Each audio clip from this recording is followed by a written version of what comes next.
You probably think the most painful question someone can ask about love is, does he love me? It isn't. The more painful question is, if he does, why won't he come back? At 11:47 last night, Daniel Hale sat alone in a small room above an old bookstore on Mercer Street and asked a fortune teller exactly that. He didn't ask whether he would meet someone. He didn't ask whether he would fall in love. He didn't even ask whether the woman sitting across from him was the person he was meant to be with. He asked something much harder. If I tell her the truth, he said quietly, will I lose her forever? And when the fortune teller looked at him, she didn't answer immediately. She turned over one final card. Then she said, you already lost her once. Daniel's face changed. But that's not the part you should be afraid of. Outside, rain moved down the windows in thin silver lines. Daniel looked toward the dark glass. Because somewhere across the city, completely unaware of what he had just asked, was the woman he had spent 11 months trying not to love. Her name was Clara. And she had no idea that the man who had been quietly walking out of her life was doing it for a reason that had nothing to do with not loving her. It had everything to do with loving her too much. Clara first met Daniel on a Tuesday morning when the elevator in her office building stopped between floors. She was late. Not dramatically late. Not the kind of late that makes a person panic. Just late enough to ruin her carefully organized morning. She had coffee in one hand, a portfolio under her arm, and a presentation beginning in 23 minutes. Then the elevator lights flickered. The elevator stopped. Clara stared at the numbers above the door. Of course, she whispered. A voice behind her said, if you're going to blame someone, blame the building. I think it's personally offended by Tuesdays. She turned. Daniel was standing in the corner. Dark jacket. Rolled up sleeves. A paperback book tucked under one arm. She hadn't noticed him before. You're very calm, Clara said. I've been trapped in this elevator twice. And that makes you calm? No. It makes me experienced. Despite herself, she laughed. That was the first thing Daniel remembered about her.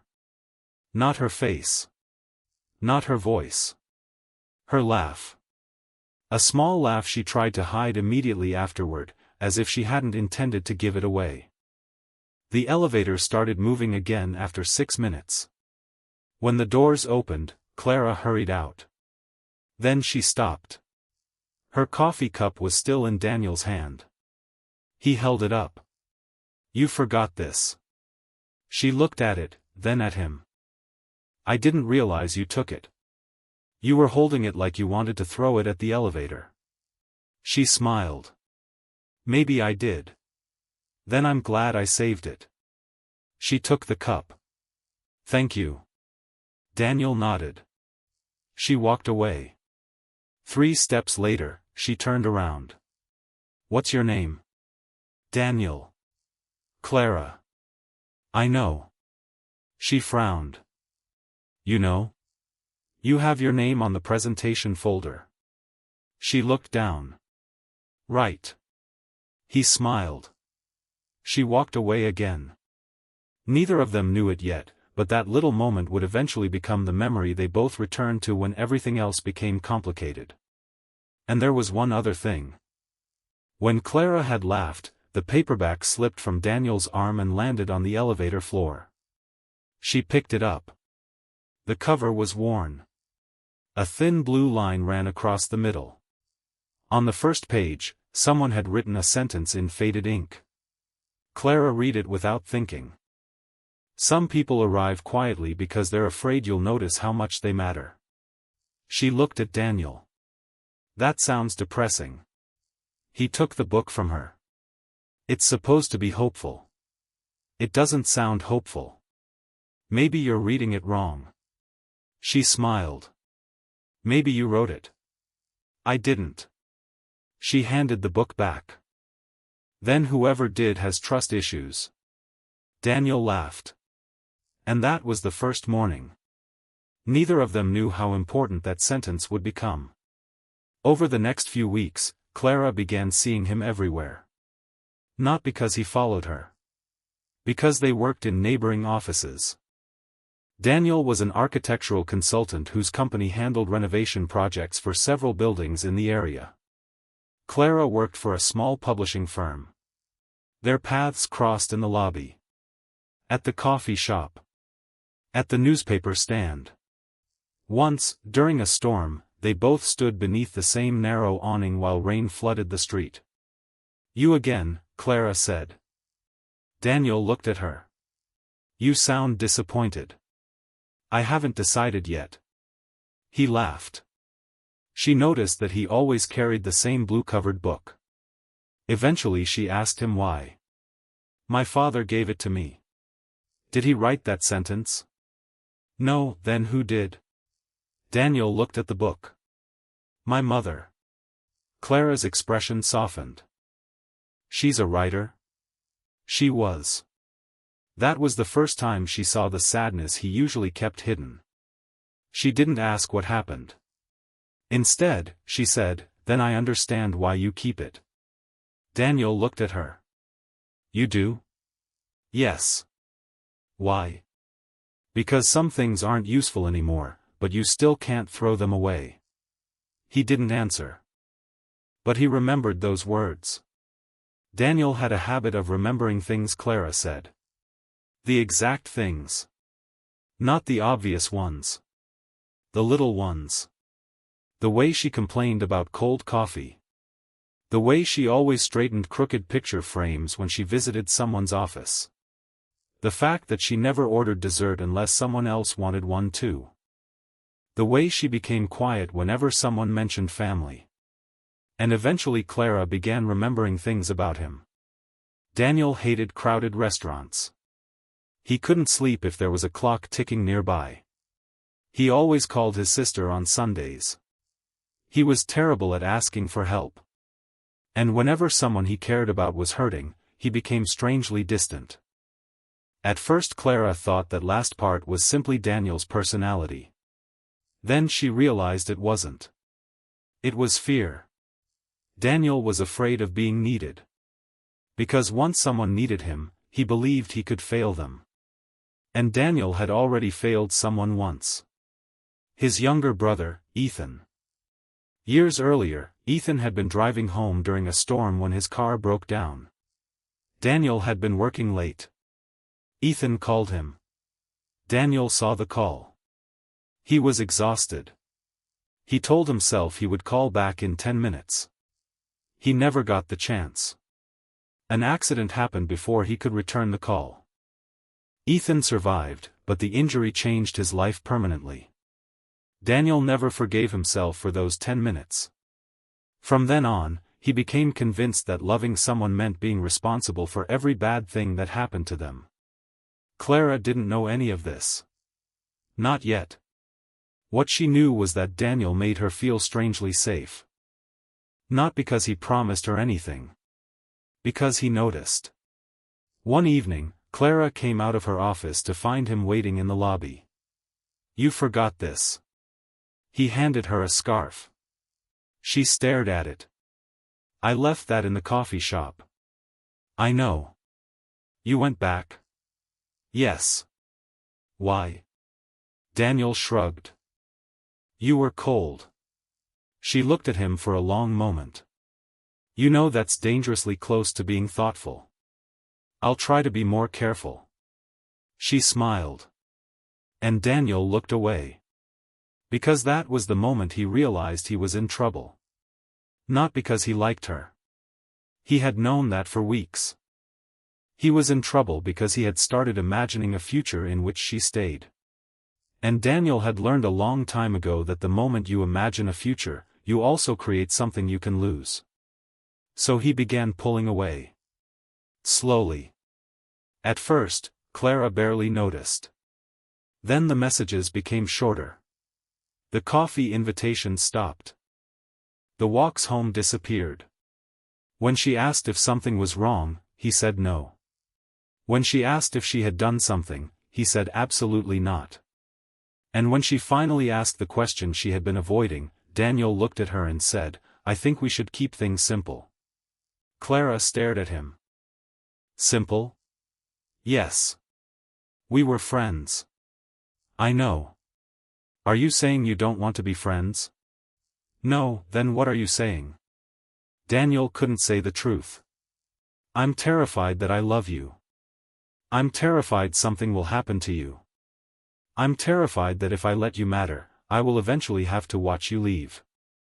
Instead, he said, I've got too much going on. Clara nodded slowly. Right. She smiled. But the smile didn't reach her eyes. Of course. She walked away. Daniel watched her go.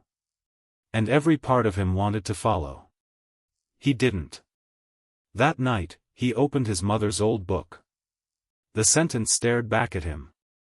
Some people arrive quietly because they're afraid you'll notice how much they matter.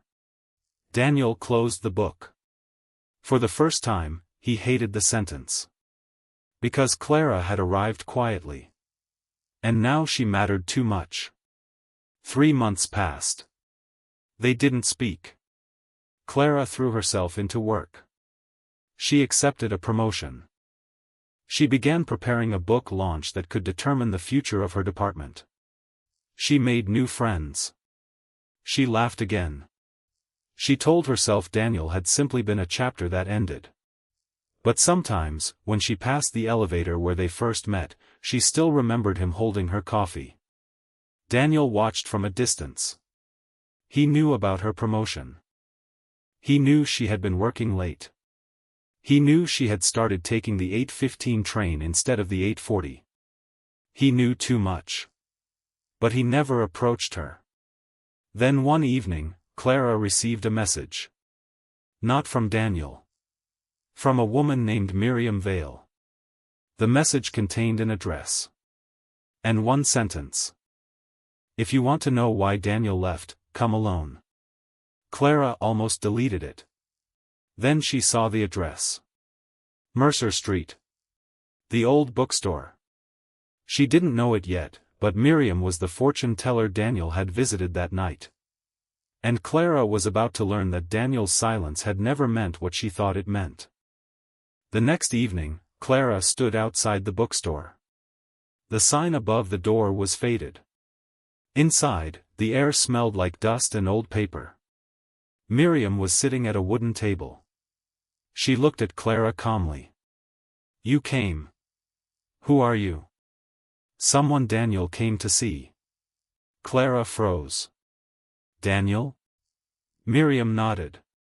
When? Last night. Clara's heart tightened. What did he ask you? Miriam studied her. That isn't my story to tell. Then why did you invite me? Because he asked me a question. Clara waited. Miriam reached beneath the table and placed a small envelope in front of her. Clara stared at it. What's that? He left it here. For me? Yes. Her hands trembled as she picked it up. Inside was a single photograph. It showed Clara standing outside her office. She looked confused. On the back was written, I wanted to tell you everything. Clara looked up. What does that mean? Miriam leaned forward. It means he was here because he doesn't know how to tell you that leaving you was never about not loving you. Clara stopped breathing for a second. Loving me? Miriam nodded. But there is something you need to understand. What? Daniel didn't come here to ask whether you love him. Clara's eyes filled with tears. He came here to ask whether you would forgive him. The room became very quiet. Then Miriam said something Clara would remember for the rest of her life. He believes that if he stays, he will eventually hurt you. Clara shook her head. That's ridiculous. Perhaps. Why would he think that? Because of what happened to his brother. Clara stared at her. What happened? Miriam told her. Every detail. The phone call. The missed 10 minutes. The accident. The guilt Daniel had carried ever since. Clara sat silently. Suddenly, everything made sense. Every time Daniel had stepped closer, he had stepped back. Every time she had needed him, he had helped and then disappeared. Every time she had asked what he felt, he had changed the subject. He wasn't running from her. He was running from the possibility of failing her. Clara looked down at the photograph. Why didn't he tell me? Miriam's answer was simple. Because telling you would mean admitting that he trusts you. Clara closed her eyes. Then she asked the question that mattered most. Where is he? Miriam looked toward the window. There's a train leaving tonight. Clara stood. What train? The one he takes when he thinks he needs to start over.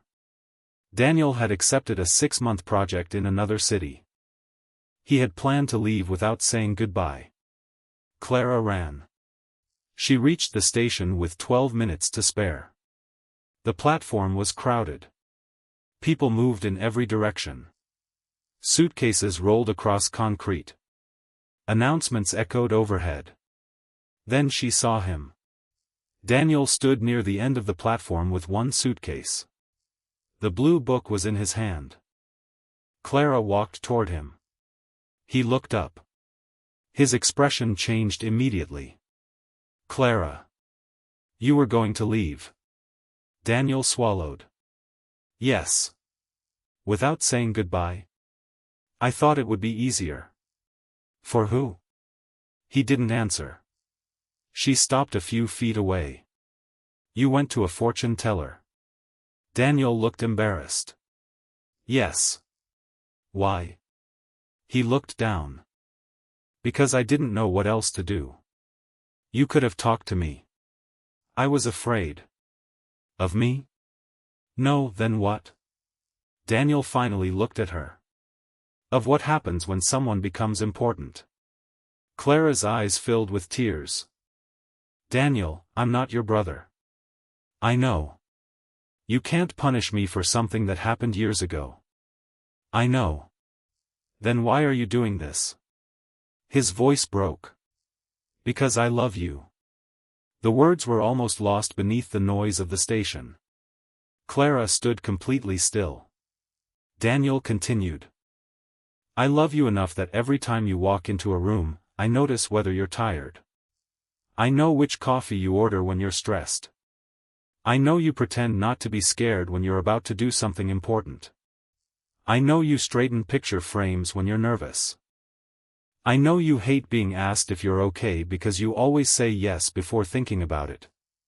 He took a breath. And I know that if something happened to you, I would blame myself forever. Clara stepped closer. You don't get to decide that for me. I know. No, you don't. She reached for his hand. He hesitated. Then she took it anyway. You keep thinking love means protecting someone from pain. Daniel looked at her. It doesn't. What does it mean? It means letting them choose whether you're worth the risk. His eyes filled with tears. Clara squeezed his hand.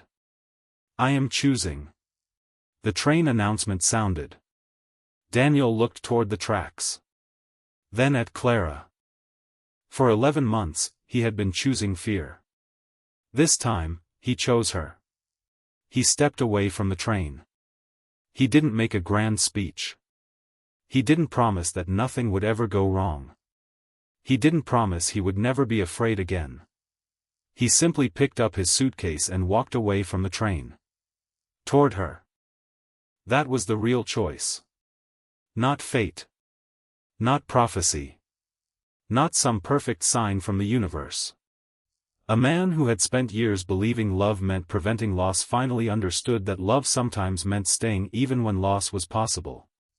Clara smiled through her tears. You know, she said, you're still terrible at asking for help. Daniel laughed. I know. And you're still carrying that ridiculous book. He looked down. This book isn't ridiculous. It has terrible advice. It has good advice. Then tell me the sentence. Daniel opened the book. The faded handwriting was still there. He looked at Clara. Then he smiled. Some people arrive quietly because they're afraid you'll notice how much they matter. Clara shook her head. That isn't hopeful. Daniel closed the book. It is now. Months later, Clara returned to the same elevator where they had first met. Daniel stood beside her. She held 2 coffees. She handed one to him. You know what I've been thinking? What? If the elevator gets stuck again, I'm blaming you. Daniel smiled. Why me? Because the last time it happened, you changed my entire life. The elevator doors opened. Neither of them moved immediately. For a second, they simply looked at each other. The same hallway. The same morning light. The same worn blue book tucked under Daniel's arm. But everything was different. Because sometimes the person you love doesn't leave because they stopped caring. Sometimes they leave because caring has frightened them into believing distance is safer than honesty. And sometimes the most heartbreaking question isn't whether someone loves you. It's whether they will be brave enough to stay. Daniel had finally answered that question. Not with a prediction. Not with a card. Not with a promise that nothing would ever hurt. He answered it by putting down his suitcase. And choosing Clara. Because in the end, love wasn't about knowing what the future would bring. It was about looking at someone you could lose, and deciding they were still worth staying for.